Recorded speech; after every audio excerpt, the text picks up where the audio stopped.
The insistent buzz of my phone sliced through the oppressive silence of my small apartment, a familiar dread coiling in my stomach. Another text from Mom. I didn't need to glance at the screen to know the script. A desperate plea, a thinly veiled demand for financial salvation, wrapped in saccharine words about difficult times and family pulling together. My name is Ava, and for the past 8 years, I had been the family ATM, a human money dispensing machine with a heart that was slowly calcifying under the relentless pressure. I pushed my lukewarm coffee aside, the bitter taste mirroring my mood, and picked up the phone. Sure enough, the message read, "Sweetheart, things are getting so tight again." The mortgage company sent another frightening notice. "Could you possibly send a little extra this month? Just until Dad's new venture picks up. We love you so, so much." I stared at the glowing screen, my thumb hovering over the keyboard. It was the same worn-out plea, recycled month after month. Sometimes it was the looming threat of foreclosure. Other times, it was a string of unexpected emergencies, a burst pipe, a sudden medical bill, a car repair that conveniently coincided with my payday. Always urgent, always desperate, always my problem to solve. Another family emergency. Another piece of my financial future chipped away. Just then, the familiar brisk voice of Sarah, our lead accountant, startled me. She stood by my cubicle, holding 2 steaming cups of coffee, a genuine smile on her face. "Morning, Ava. Thought you could use this. You look like you haven't slept in a week." Sarah had been trying for months to coax me into joining the office happy hours, to drag me away from my relentless grind. I took the coffee gratefully, the warmth a stark contrast to the chill creeping into my soul. "Thanks, Sarah. You're a lifesaver." "You know, Ava," she said, her brow furrowing with concern, "you really do look exhausted. When was the last time you actually did something fun? Something just for you?" I let out a short, sharp laugh, but it sounded hollow, even to my own ears. "Fun," I scoffed, "is a luxury I can't afford right now." "Come on, just one drink," Sarah pressed, undeterred. "There's this fantastic new place downtown, the Gilded Cage. Heard their cocktails are divine." "I can't," I murmured, already pulling up my banking app. My fingers flew across the screen, calculating how much I could transfer without dipping into my emergency fund. The one I secretly hoarded for my own escape. A future I increasingly doubted I'd ever reach.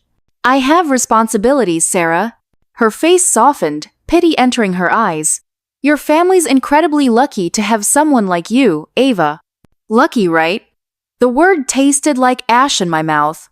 I sent the money, $1,800 this time, and watched my carefully accumulated savings dwindle further.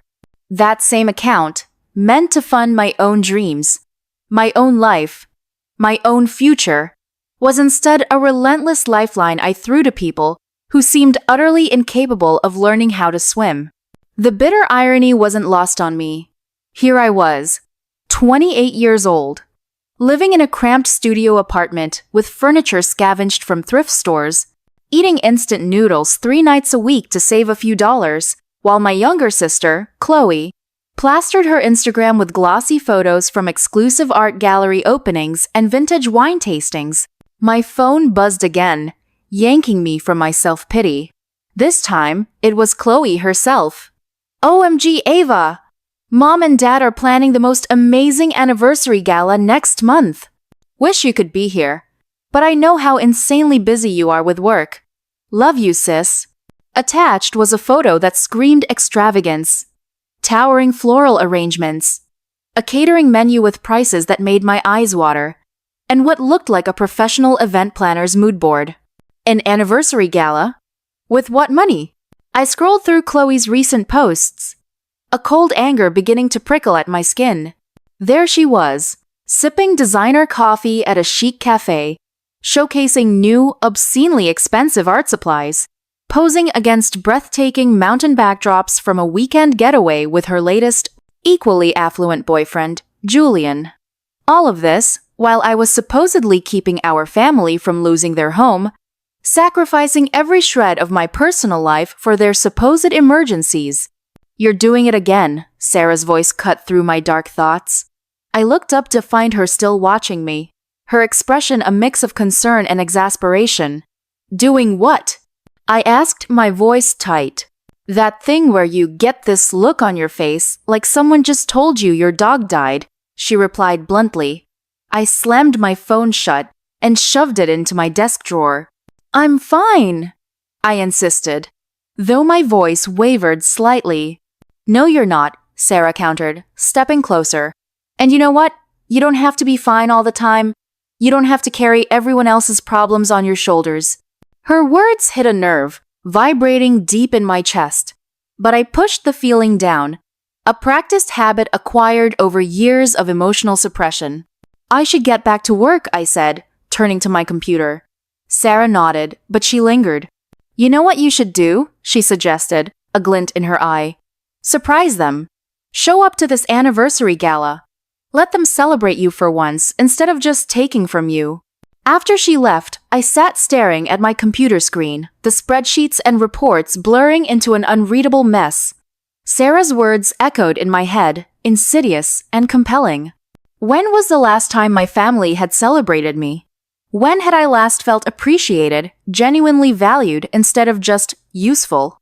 I pulled out my phone again, my fingers trembling slightly, and opened the airline app before I could talk myself out of it. A flight home for next weekend, coinciding with Mom and Dad's anniversary.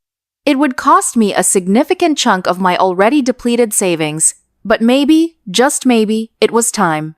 Time to see the gratitude etched on their faces when they finally understood the depth of my sacrifice. Time to finally be the hero of my own story. I booked the ticket with shaking fingers, my heart pounding with a sensation I hadn't felt in years.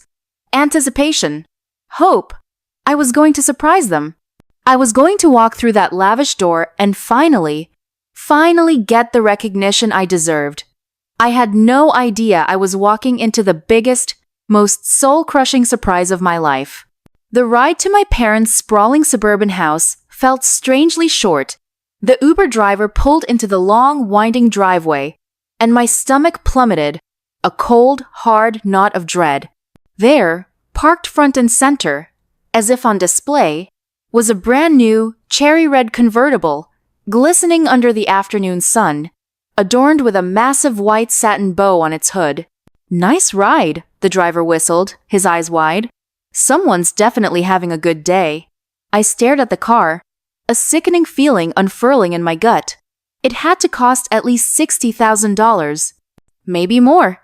Yeah, I managed, my voice thin, someone is. I paid the driver, grabbed my small overnight bag, my hands shaking uncontrollably. There had to be an explanation.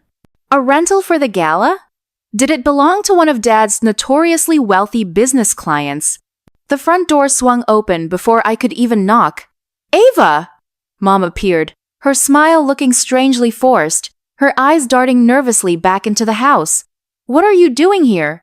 Surprise, I said weakly, the word dying in my throat. I wanted to be here for your anniversary. Oh, well, that's unexpected, she stammered, still glancing over her shoulder. We weren't really planning on… Ava! Chloe bounded out, practically glowing, her designer dress shimmering, her freshly cut hair styled perfectly.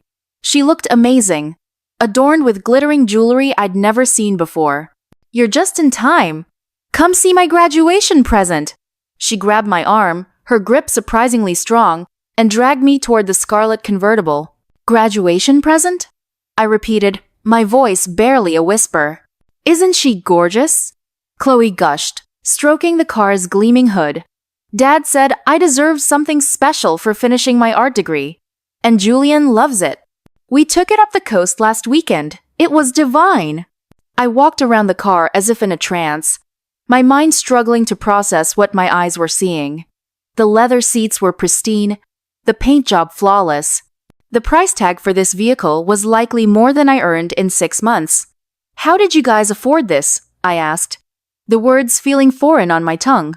Chloe laughed, a light, carefree sound that grated on my raw nerves. Oh, you know Dad. He's got his ways. She waved a dismissive hand. Come on, let's go inside. Everyone's here for the gala planning. The house was a whirlwind of activity. Caterers moved silently through the kitchen, setting up an elaborate buffet.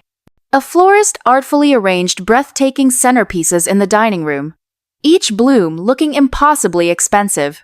Everything screamed opulence. Everything looked perfect. And strangely, no one seemed genuinely surprised to see me. "Ava, honey!" Dad appeared, arms spread wide, a hearty laugh booming. What a delightful surprise. He pulled me into a hug, but it felt perfunctory, like he was merely going through the motions. "I wanted to be here for your anniversary," I said again, the words feeling increasingly hollow. Of course, Dad chuckled, patting my back. "Well, you're just in time to see how beautifully everything's coming together. Your mother has truly outdone herself this year." I looked around at the chaos of preparations, the sheer scale of the expenditure hitting me. "This must be costing a fortune," I commented, my voice laced with disbelief. Dad waved his hand dismissively. "Don't you worry about that, sweetheart. We're doing just fine." "But the mortgage payments?" I pressed, a flicker of hope, however faint, trying to ignite within me. "What mortgage payments?" He laughed, a booming, mirthless sound. "Sweetheart, we paid that off years ago." The room seemed to tilt, the vibrant colors of the flowers and the glittering decorations blurring into a dizzying mess. "What?" I gasped, my voice barely audible. "The house has been paid off for 3 years now," Mom chimed in, suddenly at Dad's side, her smile as tight as a drum. "Thanks to all your help, of course." I felt like I'd been punched in the stomach, the air knocked out of me. 3 years? For 3 years? They'd been lying to me? "Oh yes, Ava, you really saved us," Mom continued, oblivious to the seismic shift in my world. "All those generous transfers you sent, they added up to quite a nest egg." "But you kept asking for money," I whispered, my voice thick with betrayal. "You said you were behind on payments." Dad's smile never wavered, a mask of geniality. "Well, there were other expenses, sweetheart. Chloe's tuition, the house renovations, this grand party, family investments, you know." "Family investments?" I repeated, my voice rising. "Exactly." Dad clapped his hands together, oblivious to the tremor in my body. "And look how well it's all worked out. Chloe's graduated, the house is beautiful, and we're finally able to enjoy ourselves a little." Through the grand living room window, I watched Chloe pose for selfies next to her new car, laughing, carefree, radiant. I need some air," I mumbled, my throat closing up. "Of course, dear," Mom said, her tone saccharine. "You look a little pale. Maybe you should rest before dinner." I stumbled outside and sank onto the porch steps, the cool evening air doing little to douse the inferno of rage and disbelief raging within me. 3 years. For 3 years, they had been systematically, deliberately lying to me, extorting my money under false pretenses while I lived like a monastic ascetic, sacrificing every dream, every comfort, every shred of my own future. My phone buzzed, a new text from Chloe. "OMG, look at this pic. Don't I look amazing with my new baby? Number blessed, number graduated, number family." The photo showed her draped across the hood of the convertible, beaming, utterly oblivious to the raw wound she was twisting. I was still staring at the phone, the words blurring, when I heard voices from the kitchen window above me. "I can't believe she just showed up like this." Mom's voice floated out, laced with annoyance. "It's fine," Dad replied, his tone dismissive. "She'll be gone by tomorrow." "But what if she starts asking questions about the money?" Mom fretted. "What's she going to do?" Dad scoffed. "She gave it to us willingly. Besides, she's finally useful for something." Then, Chloe's voice, sharp and laced with malicious glee, sliced through the air. God, she looked so shocked about the car. "Did you see her face?" And then they all laughed. My family, my beloved family, laughing about how they had played me for a fool. A cold, hard resolve settled in my chest, replacing the burning rage. Useful for something. Finally, useful for something. I looked at that red convertible gleaming under the porch light with its perfect bow, And for the first time in 8 years, I smiled. It wasn't a happy smile. It was a predator's smile. I waited until everyone was asleep, the house quiet save for the gentle hum of the refrigerator. Then, I began my hunt. The family computer was in Dad's home office, a relic of a simpler time, still humming softly. The password? Chloe 2000. Of course, my younger sister, the eternal golden child, even held the key to their digital vault. I pulled up the bank statements first. An 8-year chronicle of my financial servitude, laid out in stark black and white. 8 years of transfers from my account to theirs. The amounts varied. $1,200 here, $800 there, sometimes a staggering $2,000 when the emergencies were particularly dire. The total stared back at me, a sickening number. $127,000. $127,000. My life's blood meticulously siphoned away. I scrolled through the outgoing payments from their account. The mortgage had indeed been paid off 3 years ago. A lump sum of $48,000. My money. But the transfers hadn't stopped. They'd kept coming, month after month, while I ate instant noodles and wore the same 3 work outfits on rotation. Next, I pulled up Chloe's credit card statements. Art supplies, designer clothes, weekend trips to exotic locations, expensive dinners, all paid for by Mom and Dad, all funded by me. The car purchase was right there at the top. $43,500 to Premier Auto Sales just last week. I took screenshots of everything, a digital mountain of evidence, and emailed them to myself. Then, I delved into my old text messages, meticulously searching for the manipulation I'd been too blind, too trusting, to see before. Mom, 2 years ago. Honey, the furnace died, and we're looking at a $5,000 repair. I know you're struggling too, but we're desperate. I remembered that one vividly. I'd borrowed from my own $401k to help them, sacrificing my retirement for their comfort. Mom, last Christmas. Chloe's been so depressed about not being able to afford her art show entry fees. It would mean the world to her. Just $800. I'd skipped my own modest Christmas plans, staying home to save money, so I could send that sum. Dad, 6 months ago. The property taxes went up again. These politicians are killing us. Could you help us out with $2,000? We'll pay you back as soon as my next big contract comes through. No contract had come through. There never was a contract. I printed everything, a thick, incriminating dossier, and stuffed it into a folder, my hands steady now, fueled by a cold, righteous fury. The next morning, I cornered Mom in the kitchen as she meticulously arranged a new bouquet of extravagant flowers. We need to talk, I said, my voice flat. She looked up, startled. Oh, good morning, sweetheart. Did you sleep well? I know about the mortgage, I stated, cutting through her pleasantries. Her hands stilled on the delicate roses. What about it? She asked, her voice betraying a hint of unease. It's been paid off for 3 years, I replied, my gaze unwavering. You've been lying to me. Mom slowly set down the flowers, turning to face me. Her expression shifted from surprise to something harder, something defensive.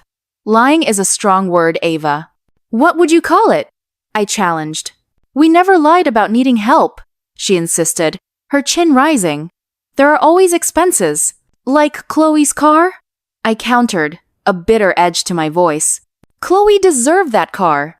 Mom snapped, her composure cracking. She worked hard in school. I worked hard too, I retorted, my voice rising. I've been working hard for 8 years, while you spent my money on luxuries. Mom's voice rose to match mine. Your money? That money was a gift, Ava. Family helps family. Family doesn't lie to family. We didn't lie, she cried, her face flushed. We just didn't tell you everything. There's a difference. I stared at her, disbelief warring with fury. You literally told me you were behind on mortgage payments. We were behind on other things. What other things? The party planning, Chloe's expenses, the house improvements, she spat. None of that was what you told me the money was for. Mom threw her hands up in exasperation. Fine, you want the truth? Yes, we used your money for other things. But look around you, Ava. Look how well everything turned out. Chloe's happy, the house is beautiful, we're financially stable. Isn't that what matters? What about what I wanted? I demanded, the words tearing from my throat. What about my life? What about it? She scoffed. You have a good job. You're independent. I live in a studio apartment and eat pasta 4 nights a week. That's your choice, she shot back. Nobody forced you to live like that. Something snapped inside me. A fragile tether finally breaking. You guilt-tripped me into sending you money every month for 8 years. We asked for help when we needed it. Mom's face was scarlet now. You chose to give it based on lies, based on love. We're your family, Ava. Everything we did was for this family. Everything you did was for Chloe, I shouted, my voice cracking with pain. Chloe needed support. She's artistic, she's sensitive. And I'm what? I yelled, tears finally stinging my eyes. A machine that prints money. Mom's expression softened, but not in a way that felt genuine. Of course not, honey. You're our responsible daughter. We're so proud of how capable you are. Capable of funding your lifestyle. I finished bitterly. Capable of taking care of the people you love. I looked at her, standing there in her designer kitchen, surrounded by expensive flowers for an expensive party, wearing jewelry I had probably paid for. And I realized something profound, something that froze my blood. She wasn't sorry. She wasn't even embarrassed. She thought she was entitled to my money. I need some air, I mumbled, turning towards the door. Ava, don't be dramatic. Mom called after me. Why don't you stay for the party? Chloe would love to show off her car to everyone. I walked out without answering. 20 minutes later, I was sitting across from my best friend, Lena, at a trendy coffee shop downtown. Lena, with her sharp mind and even sharper wit, had always been my rock. They spent over $100,000 of your money, she said, staring at the thick folder I'd brought, her voice low with disbelief. $127,000. And they're not even sorry. They think they deserved it. Lena leaned back in her chair, her eyes narrowing. You know you have power of attorney over their house, right? I looked up sharply. What? Remember when your dad had that health scare 5 years ago? She reminded me. You signed all those legal documents so you could handle their affairs if something happened. My heart started beating faster. A frantic rhythm against my ribs. I'd completely forgotten about that. Well, Lena said, sliding the folder back across the table, a mischievous glint in her eyes. Maybe it's time to remind them. I spent the rest of the afternoon at the county clerk's office, pulling records. The power of attorney was still active. Broad powers, too. I could handle all their financial affairs, including taking out loans against their property. Dad had insisted on it after his minor heart episode, claiming it would give him peace of mind knowing I could take care of things. Ironic. Truly. From the parking lot, I called Ryan, my ex-boyfriend turned trusted friend, who now worked in commercial lending. If anyone could help me understand my options, it was him. Ava? This is unexpected. How are you? I need advice, Ryan. Financial advice. Okay, shoot. I gave him the condensed, explosive version. The lies, the money, the power of attorney. Jesus, Ava, he breathed, a long pause on the line. I'm so sorry. That's incredibly messed up. I want to know what I can legally do with this power of attorney. There was another, longer pause. What are you thinking? I'm thinking they took my money under false pretenses for 8 years, I said, my voice cold and hard. I want it back, all of it, plus interest. Another pause. That's a lot of money, Ava. Are you sure you want to go down this road? They made their choice, I replied. My resolve ironclad. Now I'm making mine. Okay, here's what you need to know, Ryan began, his professional tone kicking in. With power of attorney, you can take out a mortgage against their property. The house is worth what, according to the recent appraisal you found? Maybe $350,000, $400,000, I supplied. So you could potentially get a loan for up to 80% of that value. Say, $280,000 to $320,000, give or take. My hands were shaking again. But this time, it was with a thrill of anticipation. That would cover everything I gave them, plus interest. It would also saddle them with a mortgage payment they can't afford, Ryan pointed out gently. That's not my problem anymore, I said, my voice devoid of emotion. They spent 8 years taking advantage of me, Ryan. 8 years of lies and manipulation while I sacrificed everything. They're not victims here. I know, he sighed. I know they're not. I just want to make sure you've thought this through. I've thought about nothing else for the past 6 hours, I confessed. All right, he conceded. If you're serious about this, you'll need to work with a mortgage broker who can move fast. I know someone who specializes in quick closings, but once you do this, there's no going back. Good. I drove back to my parents' house to grab my remaining belongings. The anniversary gala was in full swing, the house pulsating with laughter and music. Neighbors, family, friends, distant relatives, everyone seemed to be having a wonderful time, all on my dime. Chloe found me in the guest room, packing my small bag. You're leaving already? But the party just started. I have work tomorrow, I said, not looking at her. Come on, Ava, live a little. When's the last time you had fun?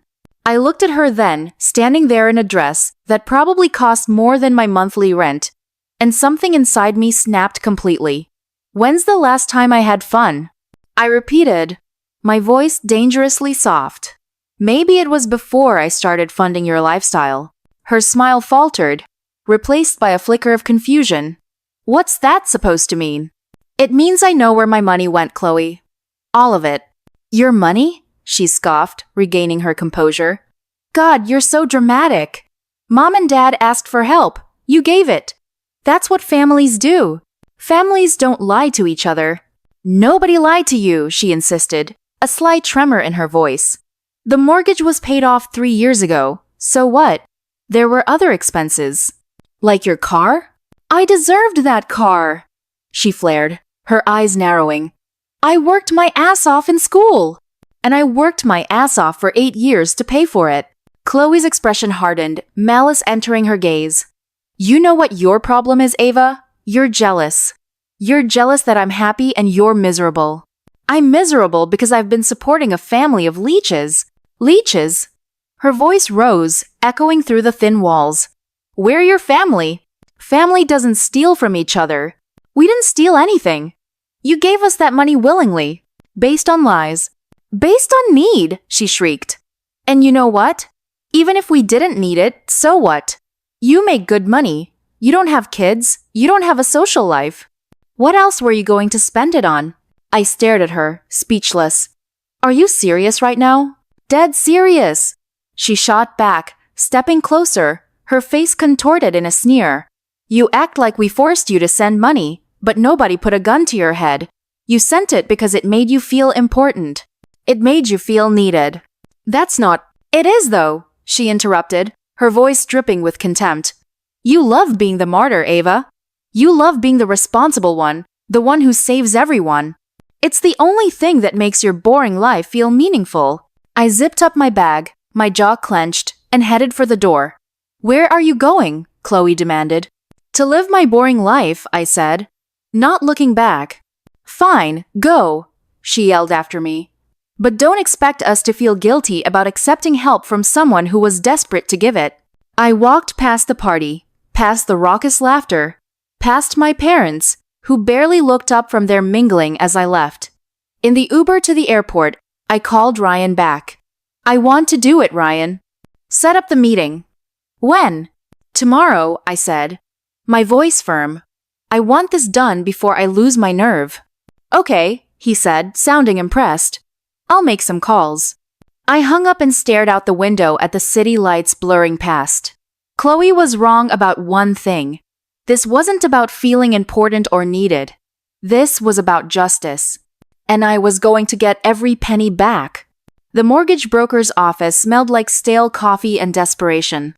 Marcus, Ryan's contact, was a thin man with nervous energy who spoke in rapid-fire sentences. Power of attorney. Property value $380,000. You want how much? $150,000, I stated. My voice clear and steady. Can you make it happen with your parents' credit score and the property value? Absolutely, Marcus chirped, a shark-like grin spreading across his face. 30-year fixed rate. Payments will be about $900 a month. $900 a month. More than they could possibly afford, based on what I knew about Dad's sporadic income. How fast can we close? Rush job? Marcus's eyes gleamed. 3 days. I have a lender who specializes in quick turnarounds. You'll pay extra fees. But money's not an issue, right? Not an issue, I confirmed. I like working with decisive people, he said, reaching for his phone. Let me make some calls. 2 hours later, I walked out with a folder full of documents and a closing date for Thursday morning. I flew back to my city and spent Tuesday night calculating the exact figures. $127,000 in direct transfers, plus 8 years of compound interest at a conservative 5%. The total came to just over $148,000. I opened a new bank account at a different institution, somewhere my parents would never think to look. Wednesday dragged by at work. I couldn't concentrate on spreadsheets when I was about to execute the biggest financial decision of my life. You look like you're about to throw up, Sarah said, stopping by my desk. Just tired. I lied, forcing a smile. Want to grab lunch? You've been weird all week. Can't I have a conference call? She gave me a concerned look, but didn't push. At 3 p.m., my phone rang. Marcus. We're all set for tomorrow morning, Ava. 9 a.m. sharp. Bring photo ID and be prepared to sign about 30 documents. Will the funds be available immediately? Wire transfer, he confirmed. So, yes, money should hit your account by noon. Thursday morning found me in the title company office, signing page after page after page. The notary, a bored-looking woman in her 50s, barely glanced at the documents. Power of attorney for Robert and Eleanor Sterling, she read aloud, her voice monotone. You're acting on their behalf for this mortgage. That's correct. They're aware of this transaction? She asked, her eyes briefly meeting mine. I met her gaze steadily. I have full legal authority to handle their financial affairs. She stamped the final page. Congratulations! You are now the proud holder of a mortgage. By noon, $150,000 sat safely in my new account. I drove to a quiet park and called my parents' house from my car. Mom answered on the third ring. Ava, how nice to hear from you. I was worried after you left so suddenly. I wanted to apologize for my behavior at the party, I said, a faint smile playing on my lips. Oh, sweetheart, there's no need. There is, I insisted. I was upset and I took it out on you. That wasn't fair. Well, I appreciate you calling, Mom chirped, her voice regaining its usual saccharine tone. Your father and I were just saying how we hoped you weren't angry with us. Not angry, I murmured. Just processing some things. Of course, these family dynamics can be complicated. The important thing is that we love each other. Absolutely, Mom agreed readily. Hey, Mom, I continued, a hint of steel entering my voice. You might want to check your mail over the next few days. There might be some financial documents coming. Financial documents? Just routine stuff, I said breezily. Nothing to worry about. Oh, okay. Well, thank you for calling, honey. It means a lot. Take care, Mom. I hung up and immediately drafted an email to my entire family. Subject: Important update. Hi, everyone. I've been doing some thinking since the anniversary party, and I realize I need to make some changes in my life. I'm going to be taking a step back from family financial matters going forward. I think it's time for everyone to become more self-sufficient. I won't be available for emergency loans or financial assistance anymore. I hope you understand. Love, Ava. I scheduled it to send Friday morning and close my laptop, a sense of profound liberation washing over me. My phone buzzed with a text from Chloe. OMG, look at the sunset from the beach. Julian surprised me with a romantic getaway. Life is so good. Blessed number living my best life. The photo showed her lounging in what looked like an expensive resort, a cocktail in hand, that red convertible visible in the background. I stared at the image for a long moment, then typed back, "Enjoy it while it lasts." She responded immediately. "What's that supposed to mean?" "Nothing," I typed back, enjoying the subtle jab. "Just enjoy your trip." "You're being weird, Ava." I didn't respond. Friday morning arrived, gray and drizzly. I was in the middle of a budget meeting when my phone started buzzing incessantly. Dad's name flashed on the screen. Then Mom's. Then Chloe's. I let them all go to voicemail. During my lunch break, I listened to the messages. Dad's voice was tight with barely contained panic. "Ava, we just got some papers from a mortgage company. There's been some kind of mistake. Call me back immediately." Mom crying hysterically. "Honey, please call us. We don't understand what's happening. The bank says we owe money on the house, but that's impossible. Please call." Chloe furious. "What the hell did you do?" "Mom's having a panic attack and Dad's threatening to call the police. Call me back right now." I deleted all the messages and calmly went back to work. At 5 p.m., I got a text from a number I didn't recognize. "Hi, this is Beth, your cousin. Your parents asked me to reach out. They're really scared and confused. Can you please call them?" I blocked the number. That evening, I poured myself a glass of expensive wine, a luxury I now afforded myself, and sat on my tiny balcony watching the city lights twinkle below. Somewhere, 300 miles away, my family was discovering that actions have consequences, and for the first time in 8 years, that wasn't my problem to solve. The family group chat, which I'd muted for years, suddenly came alive with a vengeance. I watched the messages pile up from my comfortable couch, eating takeout Chinese food that I'd actually ordered from a decent restaurant for once, instead of the cheapest place on the app. "Mom, has anyone heard from Ava? We really need to talk to her." Chloe, "She's being completely unreasonable, won't answer my calls." Dad, "This is ridiculous. She needs to fix this mess immediately." Aunt Clara, "What mess? What's going on, Eleanor?" Mom, "Someone took out a mortgage on her house. We think it might be identity theft." I nearly choked on my noodles. Uncle George, "Have you called the police, Robert?" Dad, "We're handling it. Just need to reach Ava first." Chloe, "She's probably at work. You know how she is about her precious job." I screenshotted that one for posterity. The messages continued throughout the weekend, my family spinning increasingly elaborate theories about hackers and scammers, carefully avoiding any mention of the power of attorney I held. Monday morning brought a new development. A text from someone named Debbie. "Hi, this is Debbie from your dad's office. He asked me to reach out because he can't get through to you. He says it's urgent family business." I Googled the number. It belonged to a temp agency. So, Dad was having strangers call me now. I blocked that number too. Tuesday, the group chat exploded again. Mom, "The bank confirmed the mortgage is real. They're saying Ava signed the papers."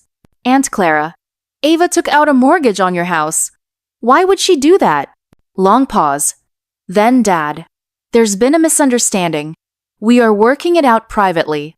Chloe, "She's lost her mind. Completely lost it." Uncle George, "Maybe she needed the money for something? Medical bills?" Mom, "She should have just asked us for help." I laughed out loud at that one. Wednesday brought voicemails from numbers I didn't recognize. Family, friends, distant relatives, all with the same desperate script. "Your parents are worried sick. Please call them." I started a new hobby, blocking numbers. Thursday, Chloe tried a different approach. She posted on social media, "Dealing with some family drama right now. Sometimes the people closest to you are the ones who hurt you most. Feeling grateful for my real friends who actually care about me. Family isn't everything. Number, toxic people. Number, stress. Number, blessed." The comments poured in. So sorry you're going through this. Family can be the worst. You deserve better. If only they knew. Friday afternoon, I was leaving work when I spotted a familiar figure in the lobby. Julian, Chloe's boyfriend. He approached me, his hands held up defensively, as if I were a cornered wild animal. Ava. Hey, don't freak out, okay? I just want to talk. How did you find me? Chloe told me where you work. Look, I know you're angry. I'm not angry, I interrupted, my voice flat. I'm done. Your family is falling apart, he pleaded, his voice rising. Your mom hasn't stopped crying for a week. That's unfortunate. Julian's face flushed. Jesus, you're cold. These are your parents we're talking about. These are the people who stole from me for 8 years, I countered, my eyes burning into his. They didn't steal anything, he insisted. They asked for help, and you gave it, based on lies. So what? Families help each other out. That's what you do when you love someone. Is that what Chloe told you? Chloe told me you've always been jealous of her, he retorted, his voice gaining confidence. That you can't stand seeing her happy. I started walking towards the parking garage. Julian followed, his voice growing louder. She said, you've been weird and bitter for years. That you blame everyone else for your problems instead of taking responsibility for your own life. I stopped walking, turning to face him fully. Taking responsibility? Like maybe if you actually tried to have a social life or a relationship, you wouldn't be so obsessed with controlling your family's finances? His words, spitting Chloe's venom, were designed to cut. Controlling their finances. That's what this is about, right? You want them to be dependent on you so you feel important. Julian, I said, my voice dangerously soft. How much do you know about Chloe's expenses? What do you mean? He frowned. Her car, her clothes, her trips, her art supplies. Do you know where that money comes from? Her parents help her out sometimes, so what? Lots of parents support their kids. With what money? I don't know, man. That's not my business. It was my money, Julian. Every penny of it. For 8 years. His confident expression wavered slightly. That's not. Chloe said you just helped with emergencies. Chloe's car cost $43,500, I stated, pulling out my phone. I have the receipt. Look, I showed him the screenshot. Look, even if that's true, it is true, I interrupted, showing him the bank records. I have 8 years of bank records. Even if it's true, that doesn't give you the right to destroy their lives. I didn't destroy anything, I said, pocketing my phone. I just stopped being their personal ATM. You took out a mortgage on their house, he yelled, his face red. I took back what was mine. Julian stared at me, dumbfounded. You're seriously going to let them lose their home? They're not going to lose their home. They're going to pay for it like adults. With what money? Your dad's business is barely breaking even. And your mom doesn't work. Then maybe Chloe should get a job and help out, I suggested. Stepping into my car. You know, take some responsibility. I rolled down the window. Tell Chloe I said congratulations on the graduation. I hope the degree was worth it.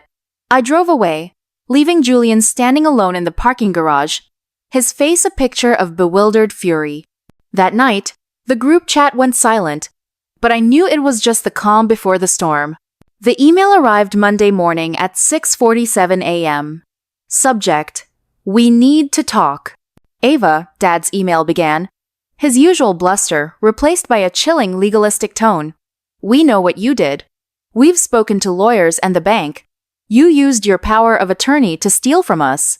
This is fraud. And we are prepared to press charges unless you fix this immediately. You have 48 hours to reverse this mortgage and return our money, or we're going to the police. We raised you better than this. Robert Sterling. I read it twice, then forwarded it to Ryan with a simple note. Is this legal threat legitimate? He called me within an hour. They're bluffing, he said calmly. You had legal authority to take out that mortgage. They gave you that authority willingly. So, they can't do anything to undo what you already did legally. They can try to revoke the power of attorney going forward, but that's about it. Good to know. Ava, are you sure you want to keep pushing this? They sound desperate. They should have thought about that before they spent 8 years lying to me, I replied, the ice in my voice unwavering. That afternoon, I got a call from an unknown number. I almost didn't answer, but a morbid curiosity one. Hello, Ava. This is Mom. Her voice was barely a whisper. I'm borrowing a friend's phone because you blocked ours. Please don't hang up. I didn't say anything. Just listened to her ragged breathing. Honey, I don't understand what's happening. Why are you doing this to us? You know why, I said. Because we asked for help over the years? She pleaded. Because we're your family and we needed you. Because you lied to me, I stated plainly. We never lied. The mortgage was paid off 3 years ago, Mom. 3 years, and you kept taking my money. Silence. We had other expenses. You had other wants, I corrected. There's a difference. Chloe needed support. She was in school. She was struggling. I was struggling too, I said, my voice rising with years of suppressed pain. I've been struggling for 8 years while you spent my money on luxuries. They weren't luxuries, she cried. They were necessities. A $43,500 car is not a necessity, Mom. She needed reliable transportation. She needed a job. I shot back. Mom's voice cracked, dissolving into sobs. You're going to make us homeless. No, I said, my voice cold and firm. I'm going to make you responsible for your own lives. We can't afford a $900 mortgage payment, she wailed. Your father's business isn't doing well, and I haven't worked in years. Then maybe it's time to figure it out. Ava, please, she begged. I'm begging you. We'll pay you back. I promise. Just don't do this. Pay me back with what money? We'll sell the car. We'll downsize. We'll do whatever it takes. You'll sell Chloe's car if we have to? I pressed, savoring the moment. Another long pause. Yes. And she's okay with that? I could almost hear the struggle in her voice. She'll understand. Family comes first. Does it? I challenged. Because for 8 years, Chloe came first. Not family. Ava, that's not fair. What's not fair is that I lived like a pauper so she could live like a princess. I was shouting now, and I didn't care who heard me. You chose to help us. I chose to help you based on lies. I was shouting now, and I didn't care who heard me. You told me you were going to lose the house. You told me you couldn't make ends meet. You manipulated me into giving you my life savings while you spent it on lavish parties and luxury cars. Ava, Mom's voice was sharp. Don't you dare police my language right now. She started crying again. I don't know what happened to you. You used to be such a sweet, caring girl. I used to be a doormat, I corrected, my voice thick with emotion. There's a difference. We love you. You love my money, I said, the words heavy with pain. You've never loved me. That's not true. When's the last time you called me just to see how I was doing? I demanded, the questions burning in my throat. When's the last time you asked about my life? My job? My happiness? When's the last time you cared about anything other than what I could give you? Silence. I can't remember either, I said. And then I hung up. 2 hours later, I got an email from Chloe. Subject: You're destroying our family. I can't believe you're doing this to Mom and Dad, she wrote, her words dripping with self-pity and accusation. They're old, Ava. They can't handle this stress. Mom hasn't eaten in 3 days, and Dad's blood pressure is through the roof. Is this what you wanted? To make them sick with worry? I know you're angry about the money, but we never forced you to send it. You offered. You wanted to help. And now you're acting like we committed some crime by accepting help from our own daughter. You want to know the truth? Fine. Yes, we used your money for things other than the mortgage. But so what? We're a family. Families share resources. Everything we spent that money on benefited the whole family. The house improvements, my education, the car that I used to help Mom with errands and Dad with his business. You act like we stole from you, but we didn't.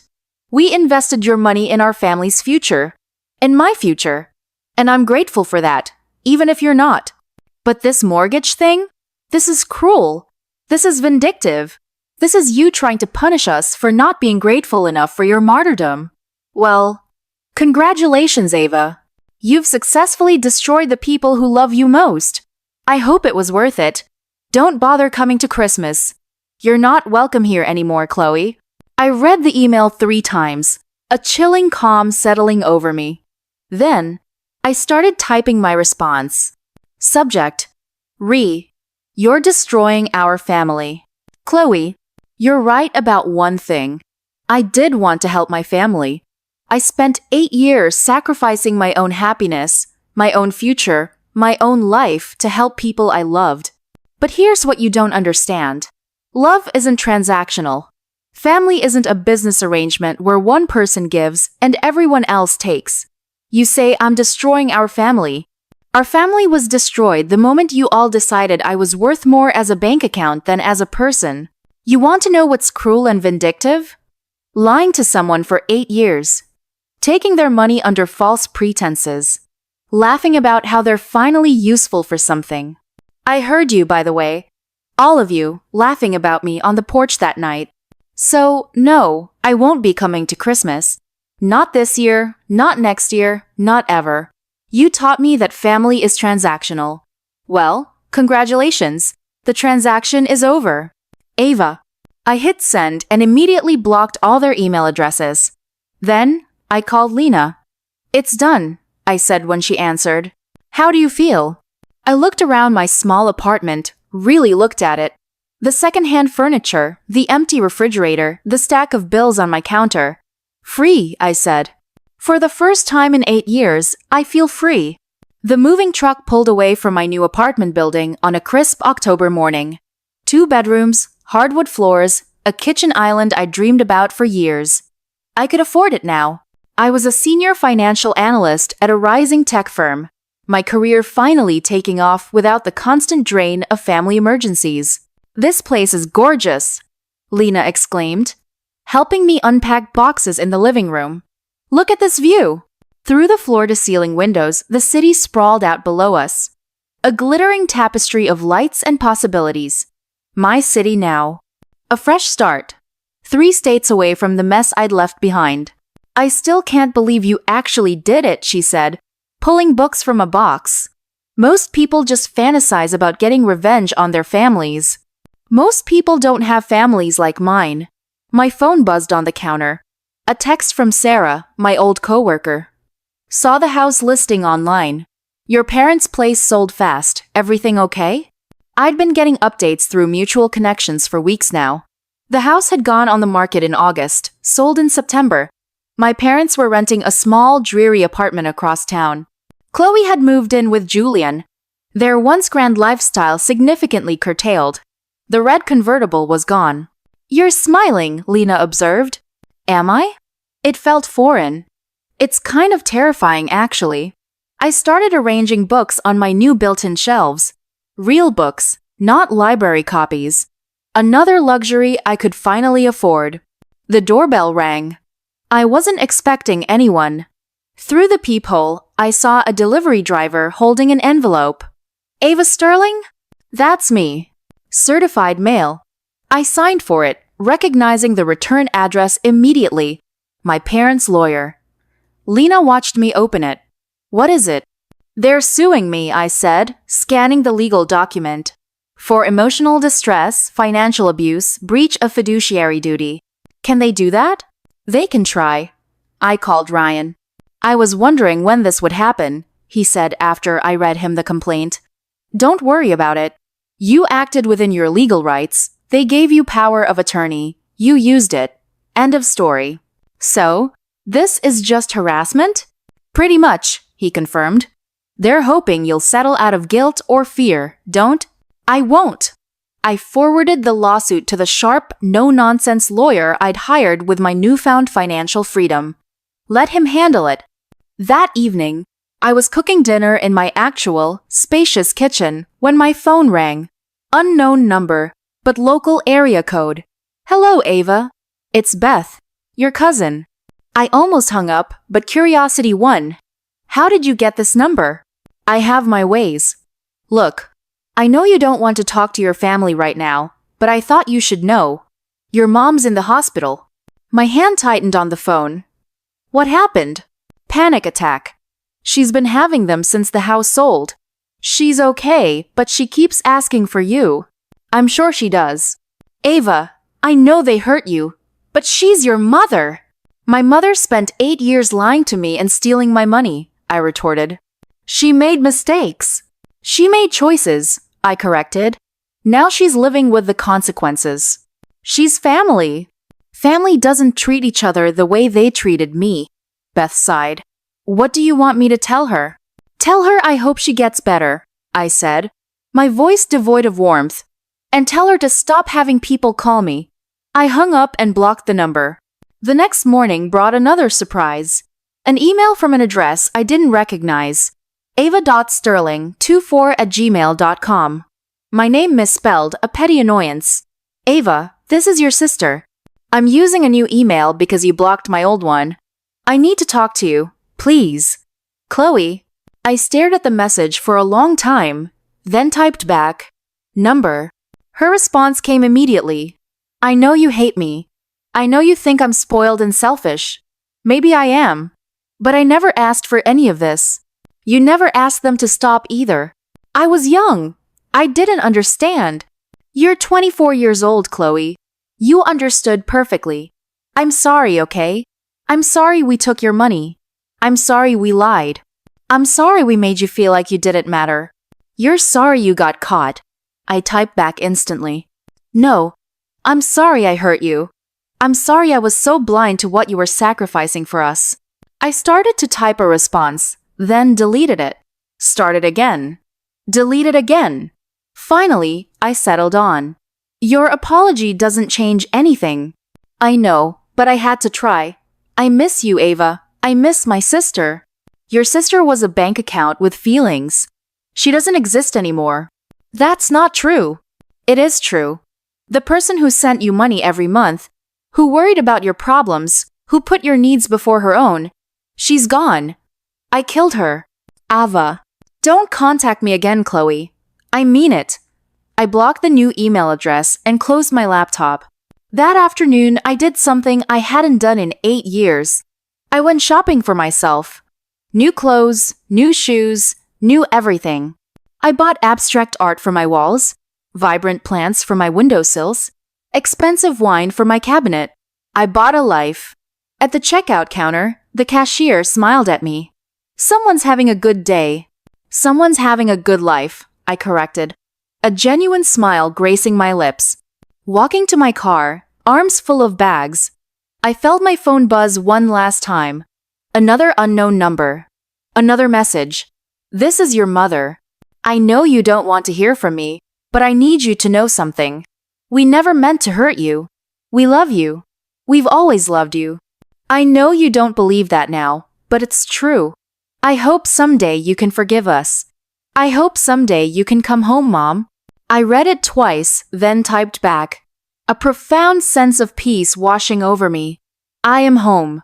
I deleted the message, got into my car, and drove to my beautiful apartment, where I cooked dinner in my beautiful kitchen and slept in my beautiful bed, surrounded by beautiful things I'd bought with my own money. The money they'd taught me was mine to spend. For the first time in years, I slept through the night without dreaming about bank transfers and family emergencies. I dreamed about the future instead. And in that future, I was finally, completely, gloriously free.